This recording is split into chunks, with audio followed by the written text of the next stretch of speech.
তো বন্ধুরা এই দেখো আজকে আমাদের বাড়িতে মা ঝাঁটা তৈরি করছে।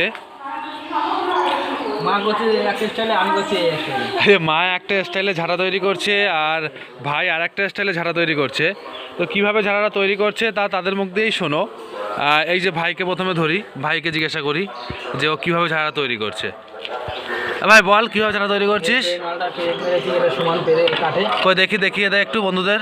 দেখো বন্ধুরা একটা কাঠ নিয়েছে, সেই কাঠটাকে কাঠের মধ্যে দেখো কিছু ছোট ছোট প্রেক দেখতে পাচ্ছ। এই দেখো চিরনের মতো কিছু ছোট ছোট প্রেক, সেই প্রেক এখানটায় পুঁতেছে। তো পোতার পরে দেখো কি করছে। পুঁতে এই যে এইটা ধরতে হবে, একটা পাতা, নতুন পাতা।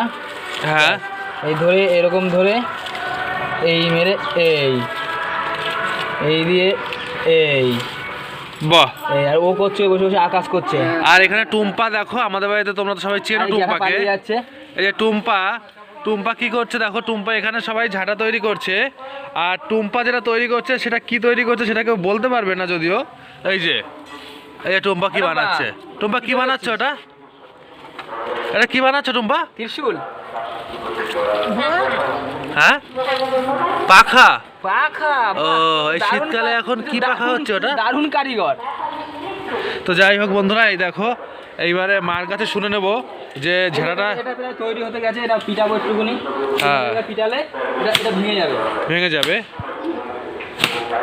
তো এইবারে আমরা মায়ের কাছে শুনে নেব যে এই ঝেঁটাটা কিভাবে তৈরি করবে, এটা করার পরে কি করতে হবে। হ্যাঁ হ্যাঁ, পিটালে পাতাগুলো সব ঝাঁঝরা হয়ে যাবে। এতে কি হবে, ঝাঁটাটা ঝাঁট দিতে সুবিধা হবে, সব ময়লা উঠে যাবে। তো দেখো আমরা আমাদের বাড়ির পাশে খেজুর গাছ রয়েছে, সেই খেজুর গাছ কেটে মানে খেজুর গাছের পাতা কেটে তারপরে আনা হয়েছে কিছু পাতা।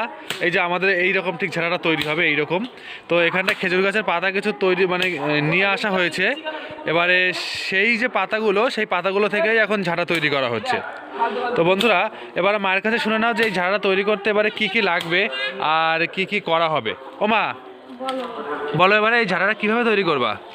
এই ডাটাটা খেজুর পাতা আনছি, হ্যাঁ এই সেফটি পিন দিয়ে হ্যাঁ ছিঁড়ে ছিঁড়ে ছোট করছি। হ্যাঁ তারপর ছেঁড়া হয়ে গেলে হ্যাঁ, তারপর তোমার ওই সুতলি আছে না, সুতলি মানে সুতোর মানে দড়ি তাই তো? ওই যে চালের বস্তা বাঁধে, হ্যাঁ তাই দিয়ে বাঁধবো তিনটে সাইডে একসঙ্গে চারটে বাঁধবে।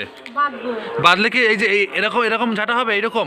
হ্যাঁ, এরকম ঝাঁটা তৈরি হয়ে যাবে। সুন্দর হবে, ঝাড়া ভালো হয়নি তো। তারপরে তোমার ঝাড়া ভালো হয়নি। বানাবো। তো এই ঝাঁটা কি আজকেই তৈরি করবে তোমরা? না, শুকো দিতে হবে। এখন তৈরি করবো না, এখন পৌষ মাস তো, হ্যাঁ এখন ছিঁড়ে শুকা দেবো। আচ্ছা শুকাবে, তারপর মাঘ মাস পড়লে তখন তৈরি করবো।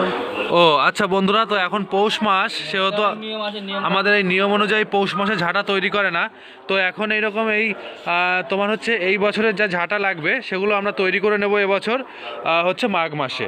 তো সেই কারণেই এই যে আস্তে আস্তে করে এক একটা করে পাতা নিয়ে আসা হচ্ছে, আর সেই পাতা এনে তারপরে তোমার এই রকমভাবে এই যে তৈরি হচ্ছে ঝাঁটার পাতাগুলোকে এইরকমভাবে ধীরে ধীরে করে করার পরে এবারে ঝাঁটা তৈরি হবে, তাই তো? তৈরি হতে শুকোতে আরো 3-4 দিন লাগবে। এখন তো বাঁধবো না, 3-4 দিন শুকিয়ে রেখে দেবো। এই যে এগুলো তৈরি প্রায়, এইটা আর একটু হবে, এগুলো প্রায় তৈরির দিকে। এই যে এবার এইটা একটু বেঁধে নেবো হালকা করে, আমরা বেঁধে নিলে আমাদের ঝাঁটা কমপ্লিট হয়ে যাবে।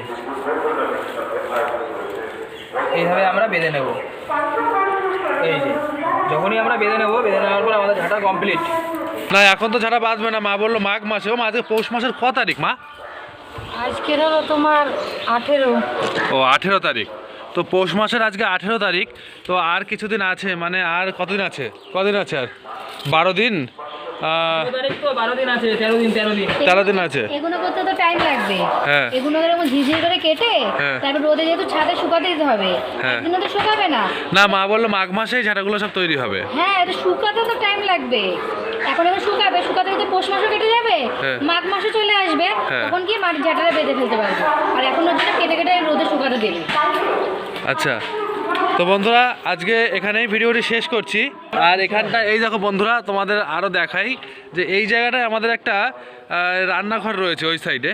ওই যে এইখানটা আমাদের রান্নাঘরটা রয়েছে, তো রান্নাঘরটা এখানটা ভেঙে গেছে, নতুনভাবে রান্নাঘর তৈরি করব আর মাটির উনুন তৈরি করব। তো সেটা তোমাদের নেক্সট ব্লগে আমরা দেখাবো। তো আশা করি তোমরা আমার চ্যানেলের সাথে থাকবে এবং চ্যানেলটিকে প্লিজ সাবস্ক্রাইব করে আমাদের পাশে থাকো পরবর্তী ভিডিও দেখার জন্য। তো এখন সবাই খুব ভালো থাকো, টাটা।